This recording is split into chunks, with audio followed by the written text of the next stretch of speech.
자, 오늘 말씀은 누가복음 6장 27절에서 36절입니다. 제가 먼저 읽겠습니다. 그러나 너희 듣는 자에게 내가 이르노니 너희 원수를 사랑하며 너희를 미워하는 자를 선대하며 너희를 저주한 자를 위하여 축복하며 너희를 모욕한 자를 위하여 기도하라. 너희 입뺨을 치는 자에게 젖뺨도 돌려대며 내 겉옷을 빼앗는 자에게 속옷도 거절하지 말라. 내게 원하는 자에게 주며 내 것을 가져가는 자에게 다시 달라 하지 말며 남에게 대접을 받고자 하는 대로 너희도 남을 대접하라.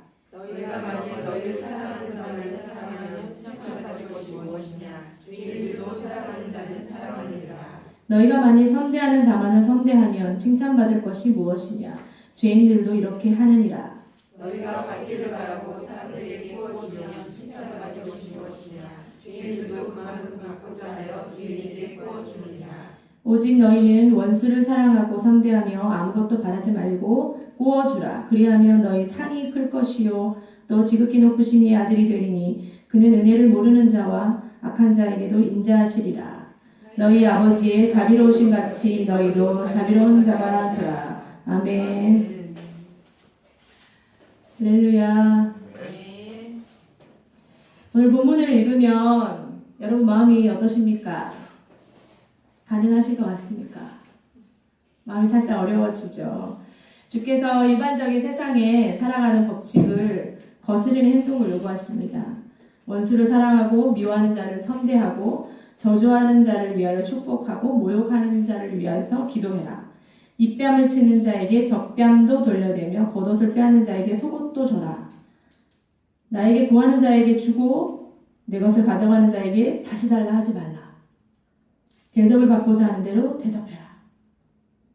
이대로 하다가 다 같이 화병에 걸리거나 우울증에 걸리거나 그러지 않겠어요? 여러분 할 수 있으시겠습니까? 자신이 없지 않습니까? 우리에게 익숙한 자연스러운 행동은 내가 받은 대로 갚아주는 겁니다. 그래서 예수를 믿고 거듭나기 이전의 삶은 우리 가진 것 받은 대로 그대로 10배, 20배, 30배씩 갚아주는 거죠. 근데 거듭난다는 것은 우리 존재가 완전히 바뀌는 것이거든요. 새로워지는 것이거든요. 존재 자체가 바뀌기 때문에 행동과 생각과 모든 것이 같이 바뀌어야 되는 겁니다. 우리 우주인 아시죠?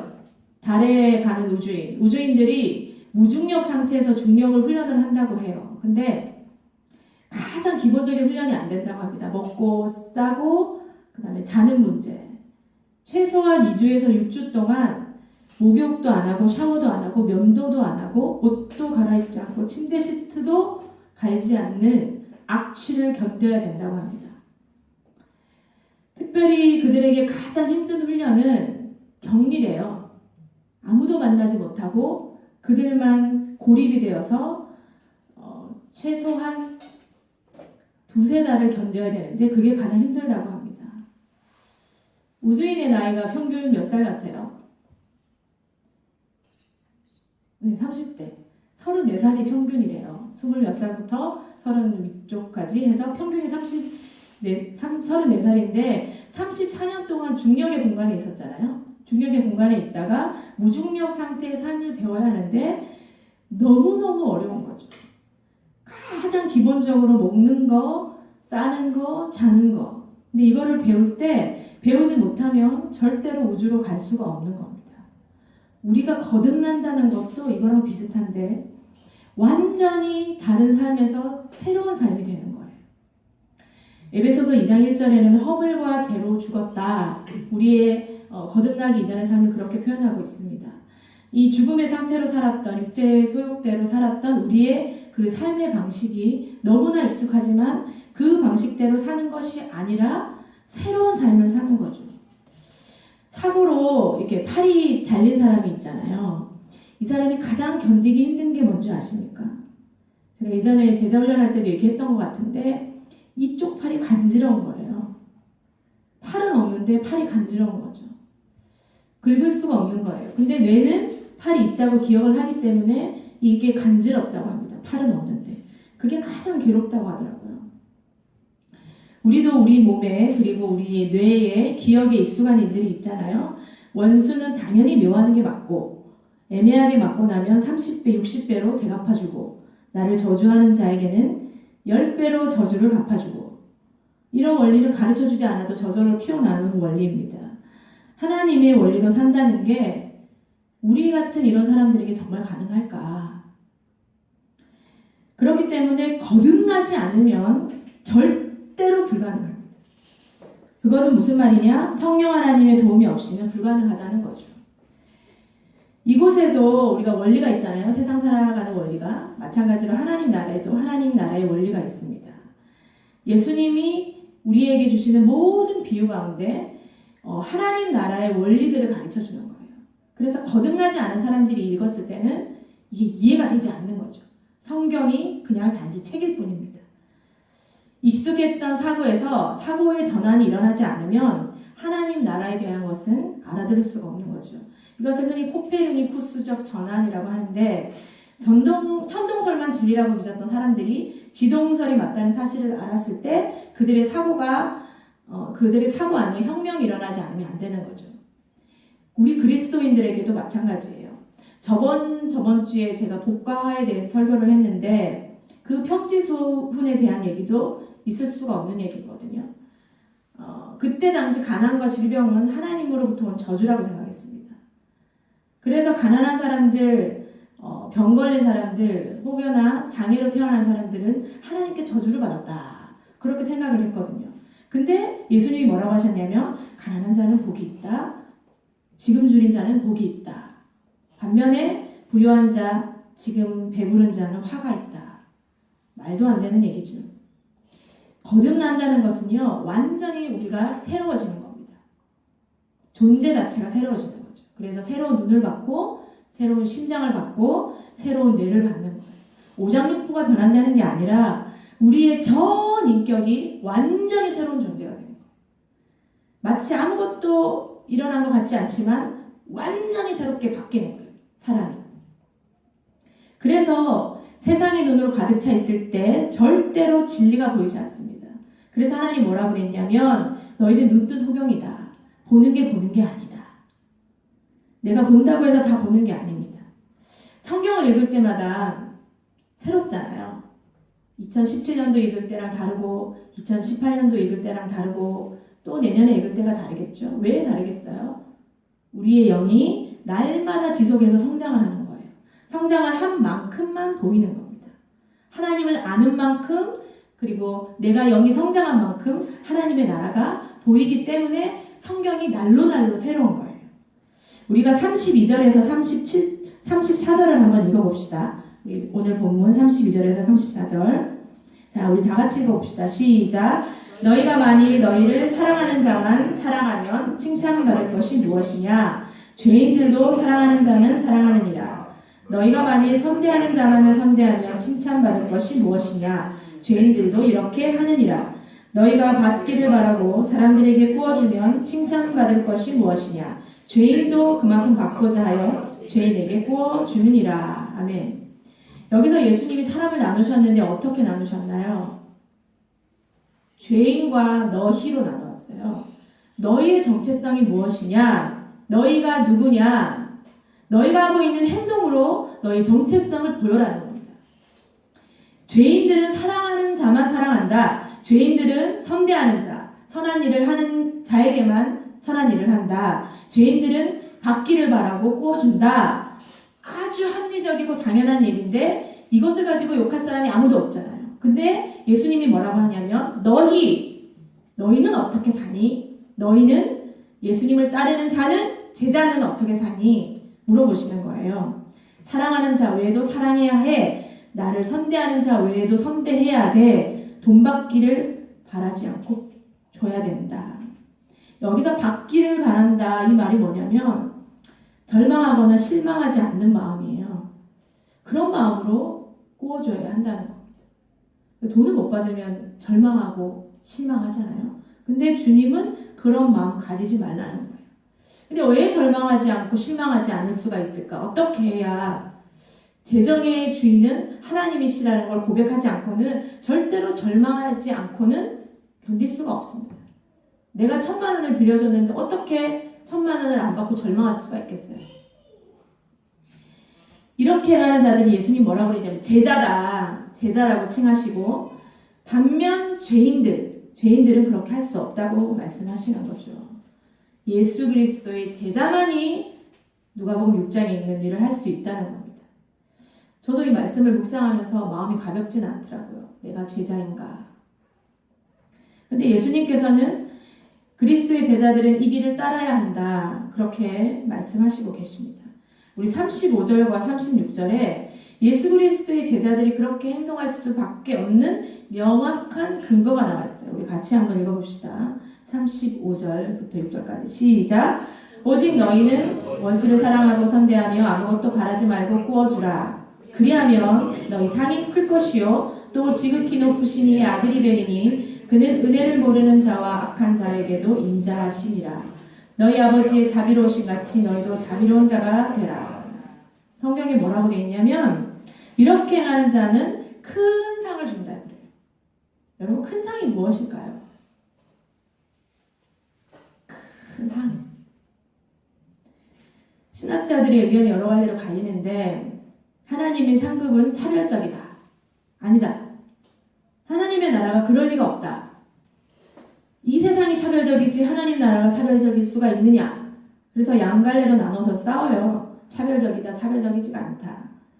어찌됐든 간에 본문에 있는 이 상이라는, 미스토스라는 이 단어는요, 개근상, 모범상, 우등상을 말하는 그 상이 아닙니다. 어떤 상이냐면 의미가 삭시나 보수의 의미가 강합니다. 어떤 말이냐면 일을 한 대가, 군인에게 주는 급여, 이런 월급, 이런 데 해당하는 거예요. 위에서 6장에서 줄줄줄 나열하고 오늘 본문에 읽었던 그렇게 선하고 아름다운 행동이 그냥 행동으로만 끝나는 게 아니라 하나님이 보상을 하시겠다, 그런 의미거든요. 근데 어떤 보상일까요? 우리가 보상하면 생각나는 단어가 있잖아요. 30배, 60배, 100배. 보상? 많이 할수록 30배, 60배, 100배로 보상할 것이다. 진짜 그렇게 하실까요? 하실 수도 있겠죠. 근데 이 삭스를 잘 나타내주는 말씀이 마태복음 20장에 있어요. 20장에 천국에 대한 비유가 나오거든요. 그때 포도원을 비유를 합니다. 포도원에 누가 나오냐면 포도원 지기가 있고 포도원 일꾼들이 있어요. 근데 포도원 지기가 일꾼들을 부릅니다. 새벽에도 오고 아침에도 오고 낮에도 오고 저녁에도 오고 퇴근하기 직전에도 오거든요. 근데 이런 사람들에게 주인이 퇴근하기 직전에 이렇게 100만 원 줬어요. 100만 원 줬더니 새벽에 온 사람 얼마나 기대가 크겠어요. 근데 새벽에 온 사람도 100만 원, 아침에 온 사람도 100만 원, 오후에 온 사람도 100만 원, 마지막에 온 사람도 100만 원. 그러니까 이렇게 다 똑같이 주니까 일찍 온 사람이 기분이 나쁘잖아요. 근데 주인한테 따집니다. 왜 나는 더 많은 일을 했는데 왜 늦게 온 사람하고 동일하게 삭스를 주십니까? 그때 주인이 뭐라고 하시냐면, 우리 한번 찾아봅시다. 마태복음 20장 13절에서 15절. 강단이 높아지니까 엄청 좋네요. 시야도 좋고 눈도 좋고. 마태복음 20장 13절에서 15절.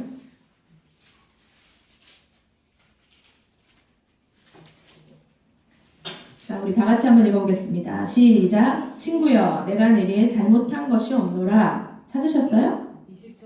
20장 13절에서 15절. 주인이 받은 사람. 20장.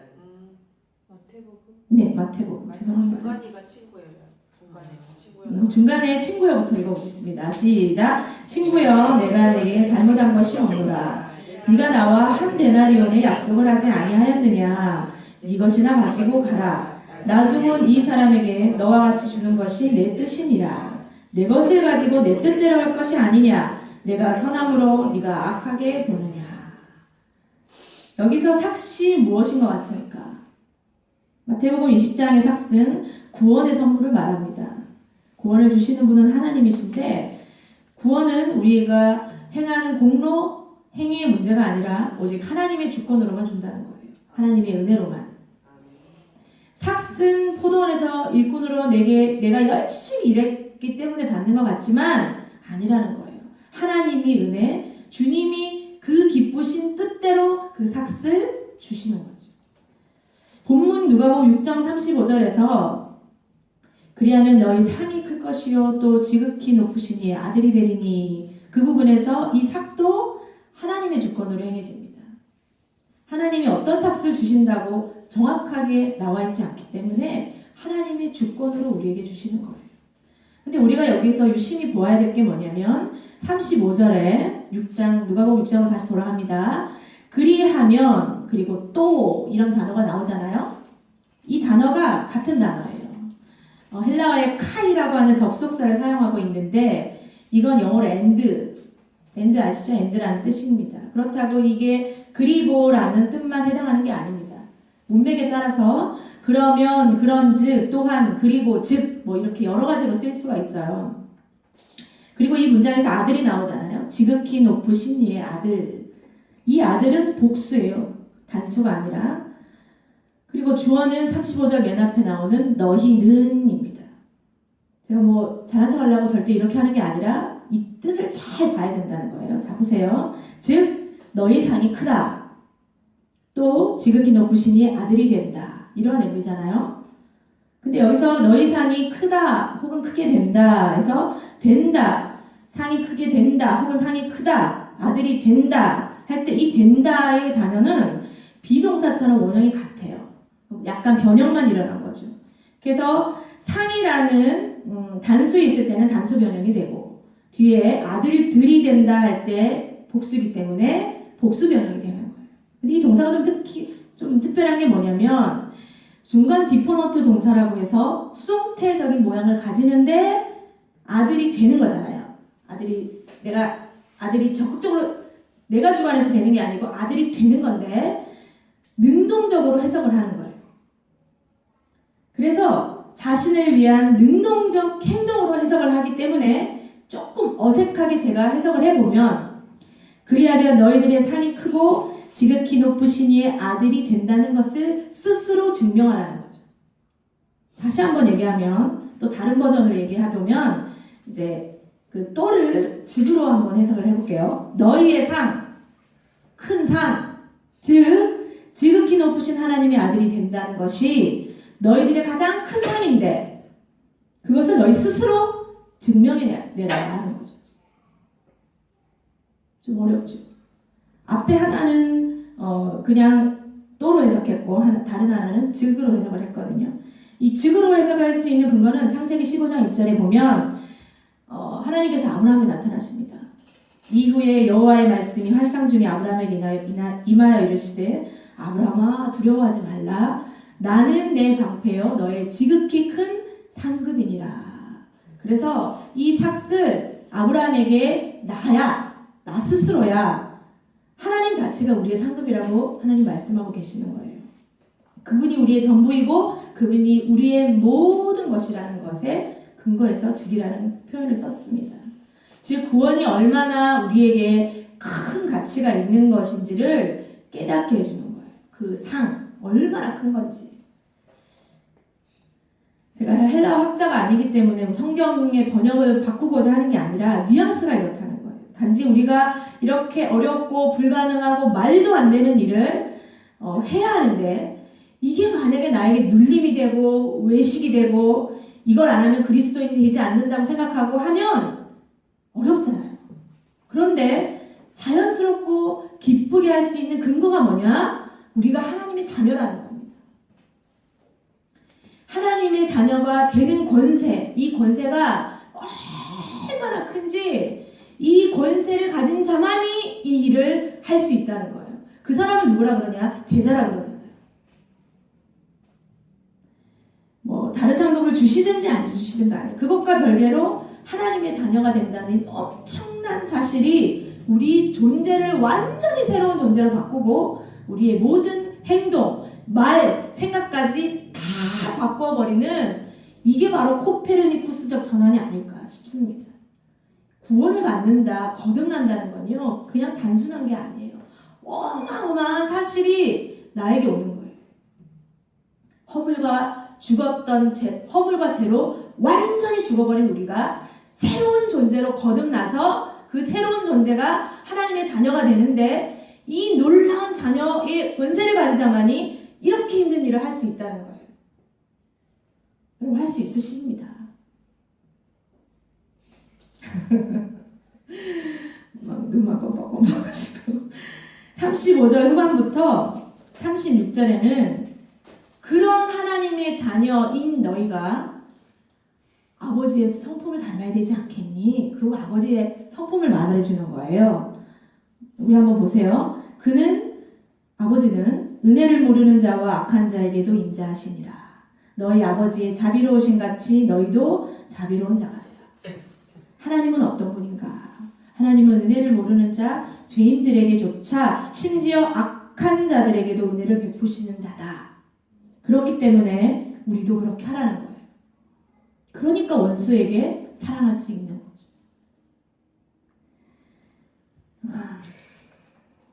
우리가 선한 삶을 살아서 하나님의 자녀가 되는 건 아니잖아요. 그렇지만 하나님이 자녀이기 때문에 그런 삶을 살 수 있다는 겁니다. 왜냐하면 내 힘이 아니고 오직 하나님으로부터 오는 힘으로 가능하다는 거예요. 그래서 본문에 우리가 읽지는 않았지만 우리 44절 한번 가봅시다. 44절에 가면은 열매는 구분이 가능하대요. 어떤 구분이 가능하다면 나무의 종자가 구분이 가능하대요. 우리가 누가 구원을 받았는지 받지 않았는지 여러분 알 수 있습니까? 모르잖아요. 모르는데 구원은 전적인 하나님의 선물이고 은혜이며 자비이지만 내 삶 안에서 이러한 행동의 열매들이 맺혀지지 않을 때 과연 내가 어떤 종자인가? 내가 어디로부터 오는 사람인가? 내가 누구의 자녀인가? 나의 정체성이 증명이 된다는 거예요. 만약에 이 나라고 하는 나무가 지극히 높은 자의 아들이라고 확실히 말할 수 있다. 즉 나는 그러한 종자다. 그러면 당연히 그에 맞는 열매를 맺는 거예요. 우리 43절 44절 한번 보세요. 못된 열매 맺는 좋은 나무가 없고 좋은 열매 맺는 못된 나무가 없느니라. 나무는 각각 그 열매로 하나니 가시나무에서 무화과를 또는 찔레에서 포도를 따지 못하느니라. 아멘. 좋은 열매를 맺기 때문에 좋은 나무일까요? 아니면 좋은 나무이기 때문에 좋은 열매를 맺는 걸까요? 말장난 같지만 성경은 좋은 나무이기 때문에 좋은 열매를 맺는다고 합니다. 반대로 좋은 열매를 맺는 나무를 보니까 이 나무는 좋은 나무이겠구나 라고 추측할 수가 있는 거예요. 마찬가지로 구원받은 자, 지극히 높은 자의 아들이기 때문에 오늘 본문과 같은 이런 열매를 맺고 이와 같은 사랑을 할 수 있다는 겁니다. 예수님이 우리에게 생각의 전환을 요구하시는 거예요. 너희가 천국 백성이니? 너희 시민권이 어디니? 네가 무슨 소속이니? 네 종자가 누구니? 네 씨가 어디로부터 온 거니? 너는 어떤 백성이니? 그러면 너희는 이런 삶을 살아야 돼. 도전하시는 거죠. 우리도 나 자신을 점검해서 내 안에 이런 모습이 없다면 내가 과연 제자인가? 나는 누구로부터 온 자인가? 심각하게 고려해봐야 돼. 10년을 믿어도 20년을 믿어도 30년을 믿어도 완전히 나는 쓴 열매밖에 나오지 않는다. 자신을 돌아봐야 되는 거죠. 그런데 우리가 선에 대한 갈등이 있잖아요. 근데 이 갈등은 너무 아름다운 거예요. 왜냐하면 예수님께서 원수를 사랑하셨는데 미워할 때 마음에서 오는 어려움과 갈등이 있습니다. 부딪히는 거죠. 주님이 주시는 마음이죠. 우리의 양심과 우리 영혼에 성령께서 외치는 소리죠. 그 음성에 조금씩 반응하다 보면 이제 가는 거죠. 그쪽으로. 그래서 구원받는 우리가 이루어야 될 게 뭐냐? 그리스도의 장성한 분량까지 성장해야 되는 거예요. 치열하게 이루어 나가야 되는 거예요. 유태계 미국의 한 기독교인이 딸과 함께 이스라엘 성지 순례를 떠났대요. 그런데 성지 순례 중에서 아버지가 팔레스타인 테러리스트가 쏜 총에 머리를 맞아서 관통함으로 현장에서 직사했다고 합니다. 수사를 사고 현장에서 범인을 체포하지 못해서 장기전으로 돌입을 하고 충격을 받은 소녀는 기극을 해서 아버지의 원수를 복수할 마음을 품는 거예요. 그래서 히브리어랑 아랍어를 열심히 공부했대요. 근데 이분이 뭐가 됐냐면 워싱턴 포스트지의 기자가 되었어요. 그래서 이스라엘로 파견 근무를 스스로 자청을 하고 그곳에 가 있으면서 12년 동안 법원의 기록을 모두 뒤지기 시작을 한 거예요. 12년 동안 아랍어를 배운 목적도 복수, 이스라엘어를 히브리어를 배운 목적도 복수였거든요. 그래서 12년에 걸쳐 아버지를 살해한 테러범을 찾았어요. 이름이 오마르 하티브라는 사람이에요. 그래서 그 사람을 찾아갔대요. 드디어 아버지의 원수 갚을 기회가 온 거죠. 그리고 그녀는 자신의 신분을 숨긴 채 그 범인과 가족을 만났어요. 근데 어떻게 되었을까요? 만났는데 12년 동안 복수의 칼을 갈고 만났는데 하나님의 세미한 음성이 들리더랍니다. 진정한 복수는 그들이 자신의 죄를 깨닫고 회개하는 것이다. 물리적 복수는 동물적 본능일 뿐이다. 이런 음성이 들렸대요. 그래서 그녀는 어떻게 순복할 수 있었는지 모르겠지만 하나님이 하시는 말씀에 순복해서 자기 자신의 신분을 다 밝혔대요. 그리고 그들을 용서하고 범인의 가석방을 위해서 청원서까지 제출을 했다고 합니다. 그분의 이름이 바로 롤라 블루멘펠트라는 사람이에요. 이 사람이 지은 책이 있어요. 복수가 뭔가 책이 있는데 놀라운 일들이 일어난 거죠. 우리나라에도 손영환 목사님이 있지 않아요? 자기 아들을 둘을 죽여버린 사람을 양자로 삼아서 그를 위해 기도하죠. 근데 복수는 복수를 낳고 용서는 용서를 낳는 거죠. 악순환이 이 세상에 계속 되는데 누군가는 끊어야 한다. 누가 끊는 것인가? 하나님의 자녀가 끊을 수 있다는 겁니다. 그래서 우리에게 하나님이 말씀하고 계신 거예요. 너무 어렵잖아요. 너희를 저주하는 자를 위해 축복해라. 너희 원수를 사랑해라. 너희 미워하는 자를 선대해라. 여기를 치면 여기도 돌려라. 겉옷을 빼앗는 자에게 속옷도 줘라. 말도 안 되는 얘기죠. 하나님은 이 세상에 악으로 돌아가고 있는 고리를 누군가를 향하여 끊으시기를 원하는 거죠. 그래서 그거를 우리 보고 끊으라는 거예요. 이스라엘에 있는 예루살렘에 가면 바비아슌이라는 추모 박물관이 있대요. 그 박물관에 가면 독일 나치가 600만 명의 유대인들을 학살한 역사적인 사실을 교훈하기 위해 만들어 놓은 그곳에 어떤 글이 새겨져 있대요. 어떤 글이 있겠어요, 집사님? 용서는 하라. 그러나 잊지는 말라. 뭐 이렇게 적어놨대요. 사실인지 가보면서 증명은 안 되지만. 근데 우리 하나님은 용서뿐만 아니라 우리 죄를 모두 잊어버리시는 아가페적인 사랑이잖아요. 그들이 다시는 각기 이웃과 형제를 가리켜 이르기를 너는 여호와를 알라 하지 아니하리니 이는 작은 자로부터 큰 자까지 다 나를 알기 때문이라. 내가 그들의 악행을 사하고 다시는 죄를 기억하지 아니하리라. 또 마태복음에 보면 베드로에게 말씀하시죠. 70번씩 7번이라도 용서해라. 이 실천할 수 있는 가장 강력한 거는 성령 충만인데 스데반 집사님이 예수님처럼 성령이 충만하셨어요. 그래서 스데반 집사님이 자신을 돌로 던지는 그 사람들에게 예수님께 부르짖습니다. 주여 이들의 죄를 그들에게 돌리지 마소서. 선교하는 사람들, 순교하는 사람들도 아마 이 마음이 이까지가 아니라 그 차고 넘쳐 흘러서 그 땅을 사랑하는 마음으로 간 것 같아요. 하나님이 누군가를 향하여 그 악의 고리를 끊기를 원하시는데 그게 우리가 되기를 바라시고 제자가 그걸 하기를 원하시는 거죠. 어렵잖아요. 근데 우리 하나님은 허다한 죄를 덮는 것이 바로 사랑이고 어려움과 두려움을 내쫓는 게 바로 사랑이라고 말씀하십니다. 여러분도 의지적으로라도 결단하시고 내가 예수 그리스도를 믿는 자녀라면 그렇게 하나님의 사랑을 이루어 가시기를 예수 그리스도 이름으로 축원합니다. 아멘.